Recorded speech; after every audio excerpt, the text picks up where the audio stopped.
오늘 본문의 말씀을 가지고 말의 중요성이라는 제목으로 함께 말씀을 나누도록 하겠습니다. 어저께 행복 아카데미 PPT 중보기도 훈련이 있었습니다.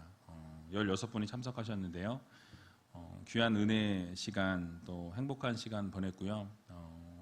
피곤하지만 즐겁고 좋은 시간이었습니다. 돌아오는 토요일 날 또 힐링 캠프가 있습니다. 여러분 위해서 기도해 주시고 많은 분들이 오셔서 함께 행복의 시간을 나눌 수 있기를 원합니다. 그래서 행복하고 싶으신 분들은 꼭 참석해 주시면 감사하겠습니다. 오늘 본문의 말씀 가지고 말의 중요성이라는 제목으로 말씀 전할 텐데요. 비둔해 보이는 어떤 할머니 한 분이 시외 버스를 타시더니 운전기사 바로 뒷좌석에 앉으셨습니다. 그리고 30분쯤 지나서 이 운전기사분에게 말을 걸었습니다. 기사 양반, 대전은 아직 멀었수? 이렇게 물었어요. 그러자 기사분이 예, 멀었습니다 라고 이렇게 대답합니다. 그런데 한 10분이 지나서서 할머니가 또 묻습니다. 기사 양반, 대전은 아직 멀었수? 예, 아직 멀었어요. 대전에 가면 알려드릴게요. 이렇게 대답합니다. 하지만 할머니가 10분마다 계속 물었고 기사는 짜증이 났지만 할머니에게 화를 낼 수가 없어서 계속 같은 말만 반복했습니다. 대전까지만 참자. 대전까지만 참자. 이렇게 하면서 넘겼어요.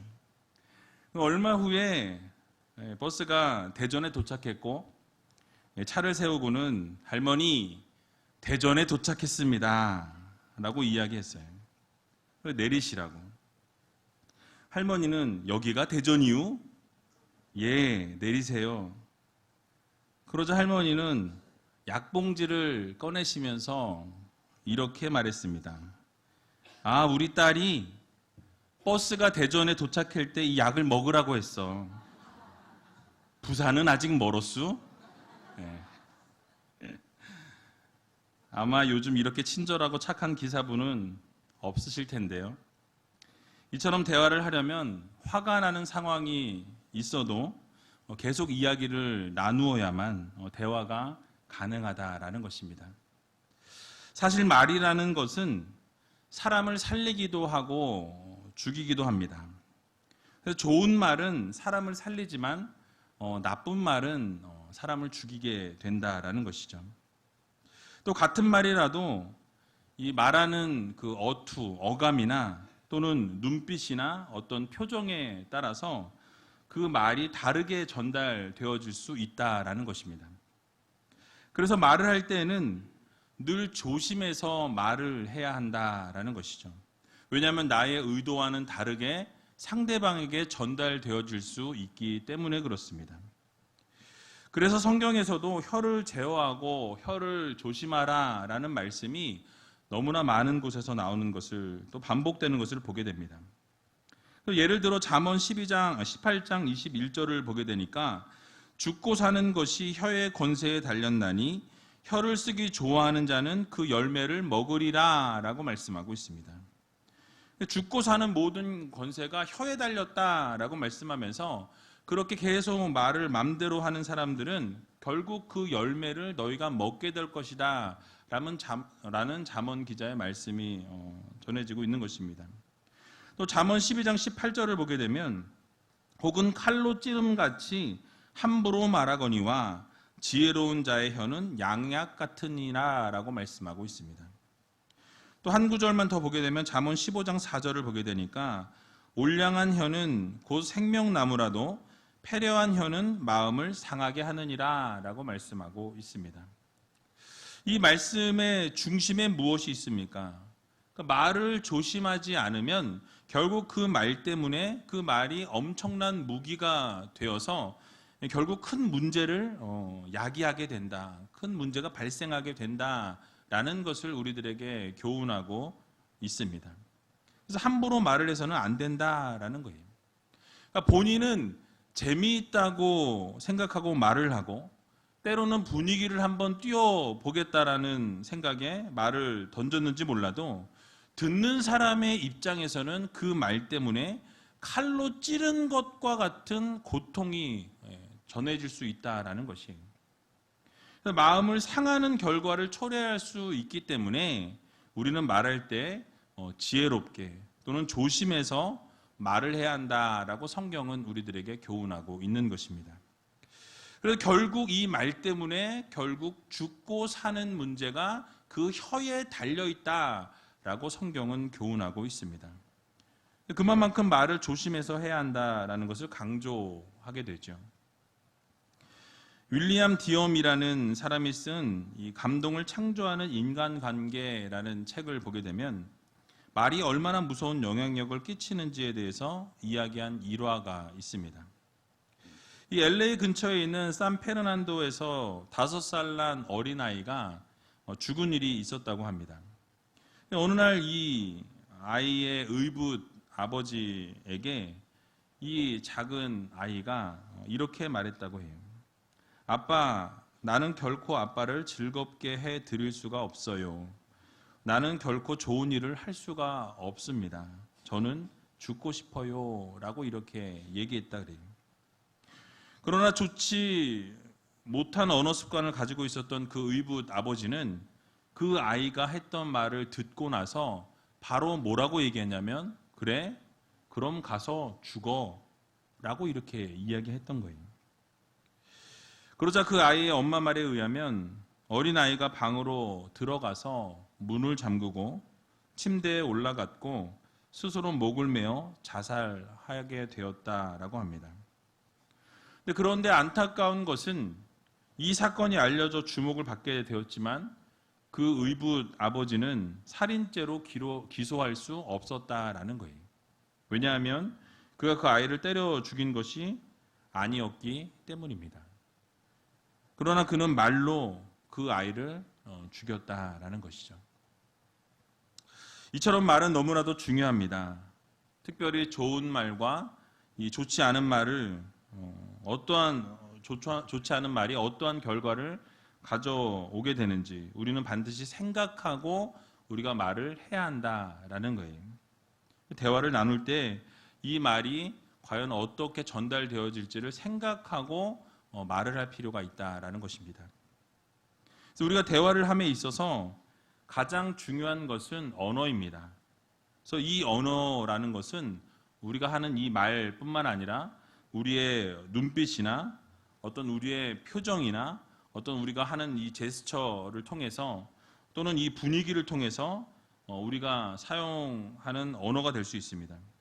그런데 이런 언어의 표현들이 좋은 대화로 이어지면 참 좋겠지만은 좋지 않은 표현으로 다가가게 되면 반드시 문제가 생기게 되더라라는 것입니다.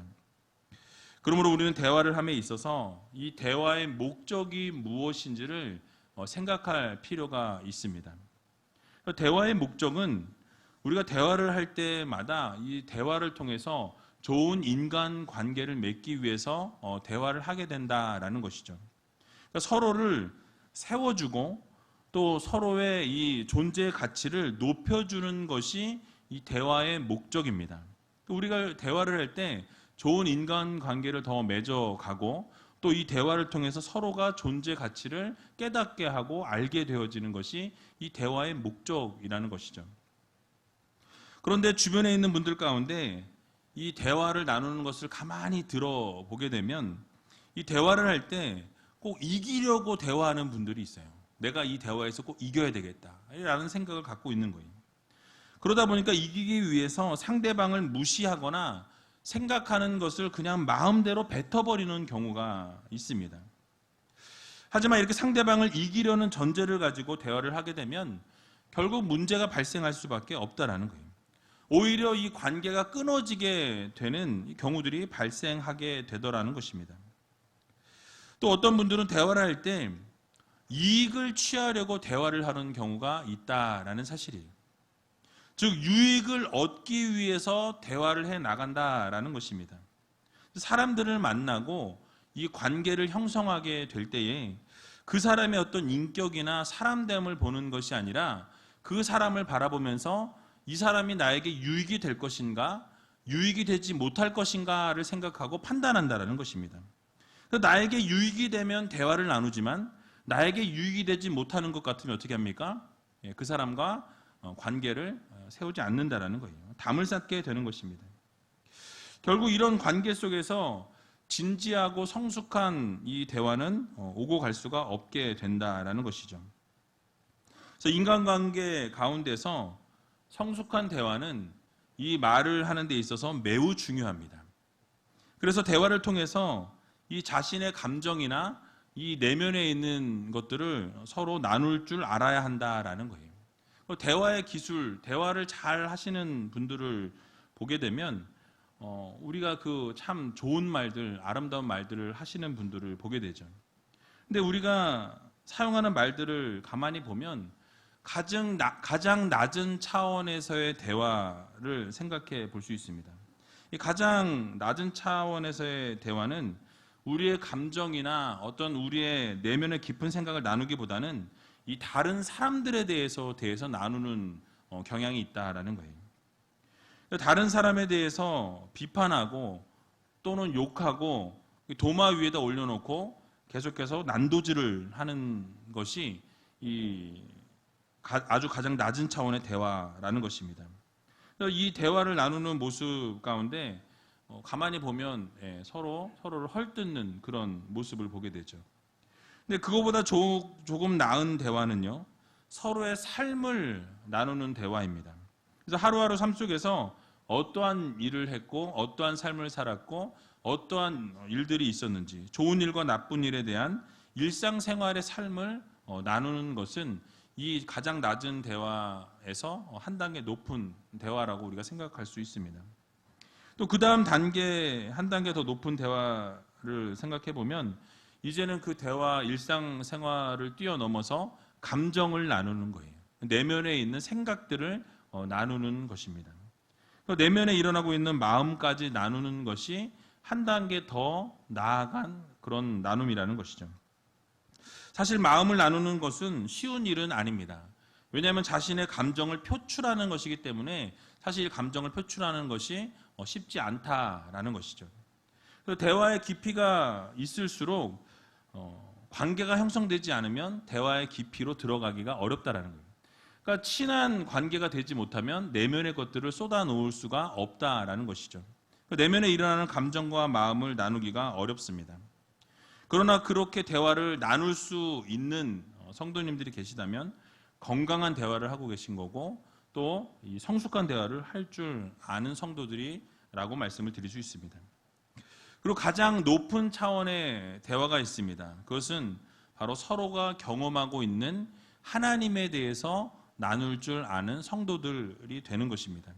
하나님의 말씀에 대해서 묵상하고 하나님의 말씀을 듣고 그 말씀대로 이 한 주간 동안 어떻게 살았는지를 나누고 그렇게 살기 위해서 몸부림치고 그렇게 살기 위해서 최선을 다했던 것들을 함께 나누는 것, 그것이 진정한 하나님이 원하시는 아름다운 높은 차원의 대화라는 것입니다.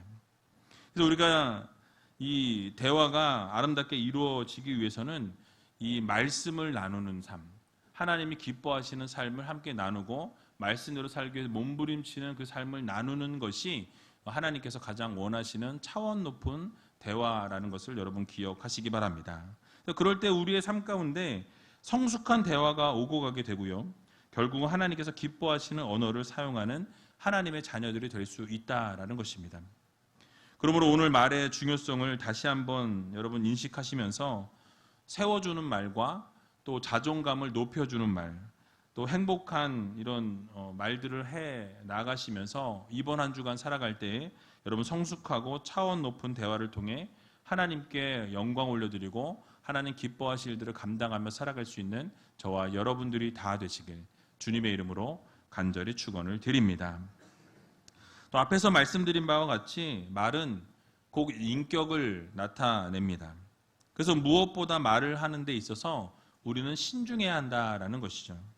그래서 오늘 본문 1절을 보게 되니까 이렇게 말씀합니다. 우리 같이 한번 1절 읽어보겠습니다. 유순한 대답은 분노를 쉬게 하여도 과격한 말은 노를 격동하느니라. 아멘. 자, 우리가 말을 함에 있어서 어떠한 자세로 말을 해야 하는지에 대해서 오늘 본문은 우리들에게 교훈하고 있습니다. 바로 유순한 대답은 분노를 쉬게 한다라고 이렇게 말씀하죠. 분노를 쉬게 한다. 여기서 유순한이라는 단어는 라크라는 단어가 쓰였습니다. 이 라크라는 단어는 의미가 부드러운 또는 연한, 상냥한, 온화한 이런 뜻을 가지고 있어요. 따라서 유순한 대답이라는 이 말은 문자적으로 상대방의 말을 듣고 유순하게 또는 온화하게 부드럽게 상냥하게 답변해 주는 것을 이야기합니다. 다시 설명드리면 우리가 부드러운 이 대답을 하게 될 때 불같은 분노를 가지고 있는 상대방이 있을지라도 과격해진 상대방의 마음도 이 부드러운 대답을 하게 되면 유순한 대답을 하게 되면 그 대답을 통해서 상대방의 마음이 같이 부드러워진다라는 것을 우리들에게 교훈하고 있는 것입니다. 즉 상대방이 극한 분노에 처해 있을지라도 우리가 부드럽게 이야기하고 유순하게 이야기하고 상대방에게 이렇게 온화하게 이야기하게 되면 결국 극한 분노 가운데 있는 사람조차도 그 마음이 녹아내려진다라는 거예요. 그래서 상대방이 아무리 화를 내고 소리를 지를지라도 우리가 온화하게 유순하게 응하게 되면 결국 그 모든 것이 마음이 녹게 되고 그 마음이 돌이키게 된다라는 것을 우리들에게 교훈하고 있는 것입니다. 반면에 과격한 말은 노를 격동한다라고 말씀하죠. 이 과격이라는 단어는 에체브라는 단어가 쓰였습니다. 슬프게 하다, 불쾌하게 하다, 왜곡하다라는 그런 의미의 아차부라는 이 단어에서 파생이 되었는데요. 결국 명사로 슬픔 또는 고역이라는 아픔 이라는 의미를 가지고 있습니다. 즉 과격한 말은 이 단순히 험하고 거친 그런 말을 의미하는 것이 아니라 이 상대방의 마음에 상처를 주는 말을 이야기하고 있어요. 상처를 주고 슬픔을 주고 고통을 주는 그런 과격한 말을 의미합니다. 이러한 말은 상대방의 마음에도 그렇게 상처 주고 슬픔을 주고 고통을 줄 뿐만 아니라 그것 때문에 노를 격발하게 한다라고 말씀하죠. 격동시킨다라고 말씀하고 있어요. 그러므로 우리는 말을 함에 있어서 어떻게 해야 하겠습니까? 바로 무엇보다도 말을 신중하게 해야 한다라는 거예요. 내가 이 말을 했을 때 상대방의 기분은 어떨지, 내가 이 말을 했을 때 상대방의 반응은 어떨지에 대한 것을 생각하고 말을 해야 한다라는 거예요. 이 말을 했을 때 상대방이 화를 낼 것이라면 말을 하지 않는 것이 차라리 낫다라는 것입니다. 그러므로 우리는 말을 함에 있어서 신중을 기해야 합니다. 말 한마디가 극한에 이른 이 맹렬한 분노를 멈추게 할 수도 있고 반대로 그 노를 격동시킬 수 있다라는 것을 기억하면서 이 말 한마디의 위력과 힘을 생각하고 말을 조심할 수 있는 저와 여러분들이 다 되시기 바랍니다. 사실 오늘 살아가는 우리 주변을 보게 되면 이 인간 관계 가운데 사용하는 언어 때문에 수많은 갈등과 또 어려움을 겪게 되는 분들이 계십니다. 특별히 갈등의 이유를 우리가 가만히 생각해 보면 본문의 말씀처럼 이 유순함과 이 겸손함이 결여되어 있는 과격한 말들 때문에 막말이라 그러죠. 막말 때문에 그 사태가 걷잡을 수 없이 크게 악화되는 것을 보게 됩니다. 심지어는 사소한 말다툼으로 시작했는데 서로에게 쏟아내는 이 과격한 말들로 인해서 결국은 사소한 것이 큰 싸움으로 확대가 되어지는 경우들을 볼 수가 있다라는 것이죠. 그러므로 우리 모두는 이 분노를 쉬게 하고 또 상처를 치유하고 선하고 아름다운 말을 입에 가득 담도록 그렇게 노력하는 성도들이 되어야 할 것입니다. 그래서 우리는 이런 고백을 좀 하나님 앞에 올려드렸으면 좋겠습니다. 시편 141편 3절을 보게 되면 이렇게 말씀합니다. 우리 같이 한번 읽어보도록 하겠습니다. 여호와여 내 입 앞에 파수꾼을 세우시고 내 입술의 문을 지키소서. 아멘. 이 시편 기자의 고백과 같이 하나님 앞에 하나님 나의 입술 가운데 파수꾼을 세워 주시옵소서. 나의 입술의 말이 정말 하나님 기뻐하시는 아름다운 언어들만 사용할 수 있는 그런 믿음의 자녀가 되게 해달라고 우리는 하나님 앞에 날마다 구해야 한다라는 것입니다.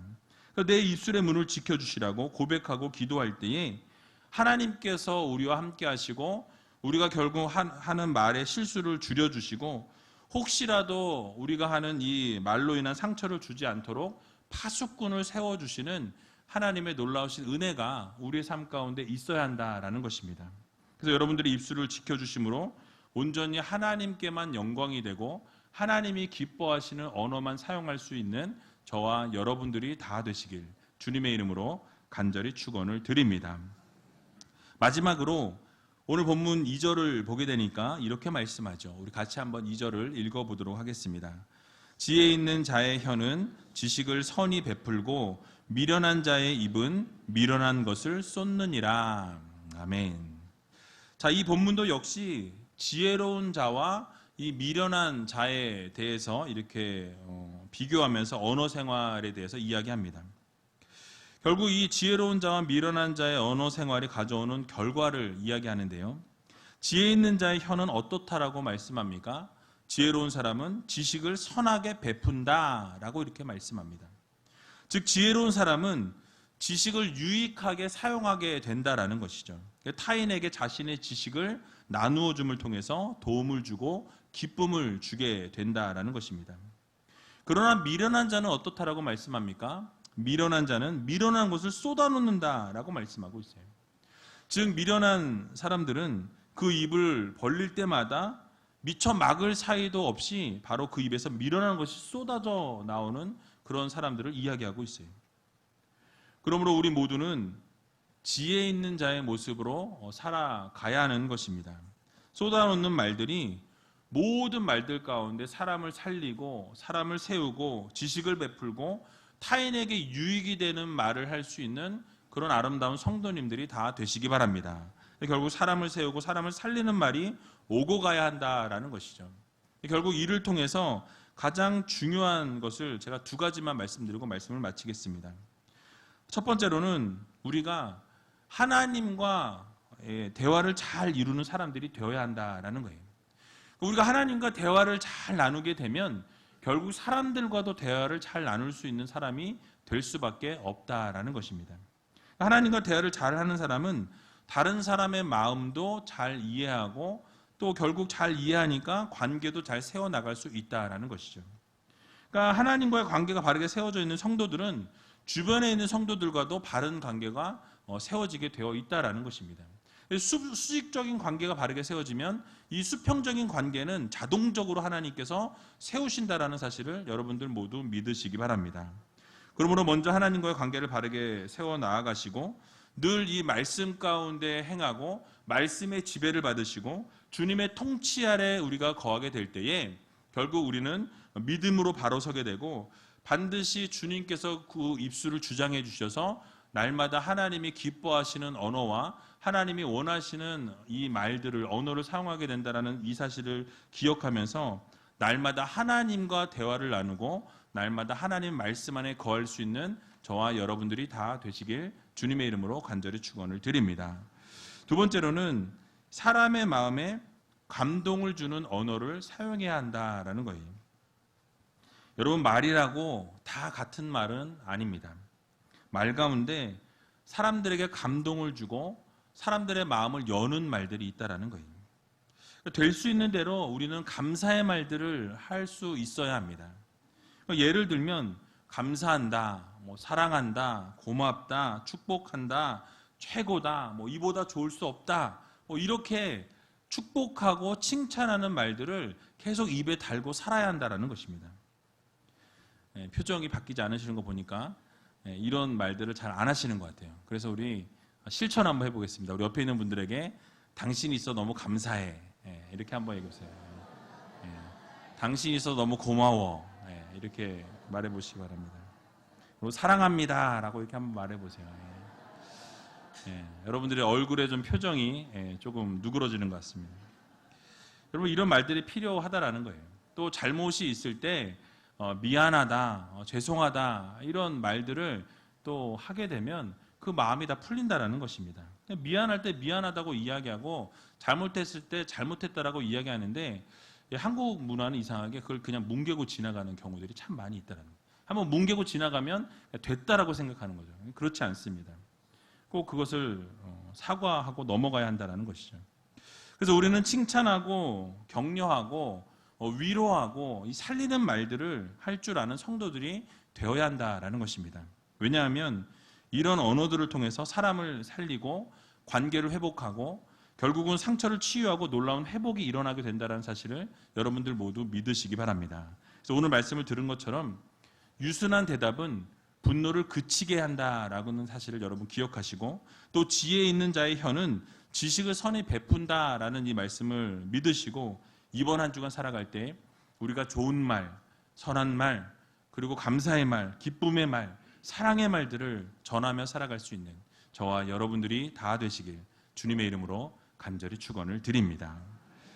우리 같이 찬양하기 원하는데요, 밤이나 낮이나 라는 찬양입니다. 이 찬양하면서 정말 주님 밤이나 낮이나 어제나 오늘이나 날마다 주님만 찬양하는 입술이 되게 하시고 하나님 앞에 온전한 영광만 올려드릴 수 있는 믿음의 자녀들이 되게 해달라고. 그래서 우리 언어에 정말 하나님께서 파수꾼을 세워주시고 우리 입술을 주장해 주셔서 오직 하나님 기뻐하시는 말들만 행하며 살아가는 귀한 한 주간이 되게 해달라고 찬양하고 통성으로 기도하는 시간 갖도록 하겠습니다.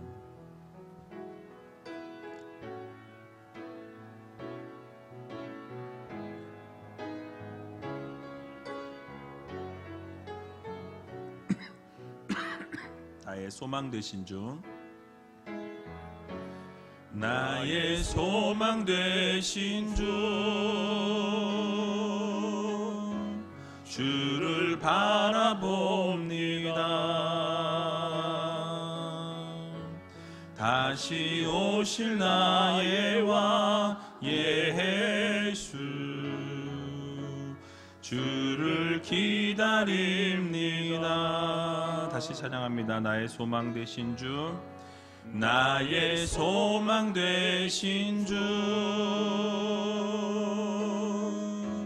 주를 바라봅니다.